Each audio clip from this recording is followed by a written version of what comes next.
بیماری میں مزار پر جا کر ایصال ثواب کرنے سے کیا ہمیں شفا حاصل ہو جائے گی؟ دیکھیں، یہ کس نے کہا کہ شفا مزار سے ملتی ہے؟ شفا دینے والی ذات اللہ تبارک و تعالیٰ کی ہے، وہی مشکل کشا ہے، وہی ہماری مشکلات حل کرنے والا ہے۔ بیماریوں، مشکلات، پریشانیوں کو دور کرنے والی ذات فقط ہمارے اللہ تبارک و تعالیٰ کی ہے۔ لیکن اللہ تعالیٰ کی طرف متوجہ ہونے کے لیے خود اللہ تعالیٰ نے اپنے حبیب کریم صلی اللہ علیہ وسلم کے ذریعے ہمیں بہت سارے وسائل اور ذرائع کی طرف متوجہ کیا ہے۔ جیسے خود قرآن میں اللہ نے فرمایا کہ وَلَوْ أَنَّهُمْ إِذْ ظَلَمُوا أَنفُسَهُمْ جَاءُوكَ فَاسْتَغْفِرُوا اللَّهَ وَاسْتَغْفَرَ لَهُمُ الرَّسُولُ لَوَجَدُوا اللَّهَ تَوَّابًا رَحِيمًا۔ اے حبیب، ان لوگوں سے کہیے کہ اگر یہ اپنی جانوں پر ظلم کر بیٹھیں، یعنی گناہ کر بیٹھیں، کیا کریں؟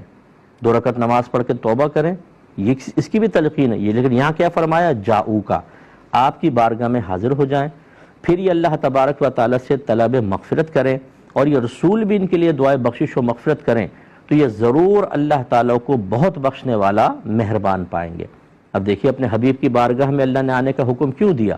کیونکہ نبی کریم صلی اللہ علیہ وسلم جب استغفار کریں گے تو ہمارے استغفار میں ان کے استغفار میں زمین آسمان کا فرق ہے، اور مقبولیت کے امکانات بہت بڑھ جاتے ہیں۔ ایسے کوئی اس کا انکار نہیں کر سکتا کہ کعبۃ اللہ کے پاس جا کر دعا مانگے اور گھر میں دعا مانگے، فرق ہے کہ نہیں؟ روضہ رسول پہ دعا مانگے، اپنے گھر پہ مانگے، فرق ہے کہ نہیں؟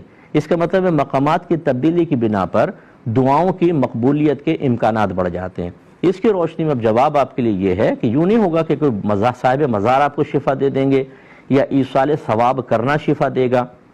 آپ وہاں جائیں اور یہ سوچ کر کہ یہ اللہ کے نیک بندے ہیں، اللہ کی اپنے نیک بندوں پر دنیا میں جب وہ ہوتے ہیں تب بھی رحمت نازل ہوتی ہیں، پردہ فرما جائیں تب بھی رحمت نازل ہو رہی ہوتی ہیں۔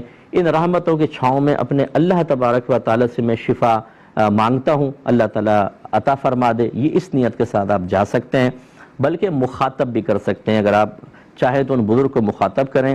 ہمارے نبی کریم صلی اللہ علیہ وسلم جب قبرستان جاتے تھے تو السلام علیکم یا اہل القبور فرماتے تھے، مخاطب کرتے تھے، اے قبر والو تم پر سلام۔ اس کا مطلب ہے وہ سنتے ہیں، کہ حدیث میں بھی ہے، سرکار نے فرمایا جب تم سلام کرتے ہو مردہ اس کا جواب دیتا ہے، لیکن تمہیں اس کے جواب کا شعور حاصل نہیں ہے۔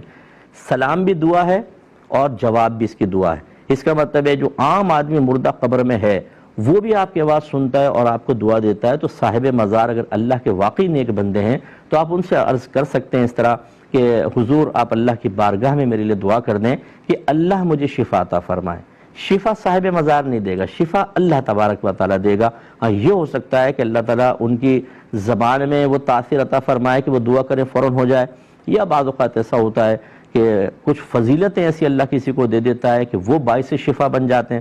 جیسے حضرت عیسیٰ علیہ السلام اپنے زمانے کے لوگوں کو، خود قرآن میں ہے کہ میں مادرزاد اندھوں کو بینائی دے دیتا ہوں، جسم پہ ہاتھ پھیرتے تھے کوڑ کا مرض، برس کا مرض ختم ہو جاتا تھا۔ تو یہ اللہ تبارک و تعالیٰ نے آپ کو دیا تھا، یہ معجزہ عطا فرمایا تھا۔ اسی طریقے سے کرامات بھی ہوتی ہیں۔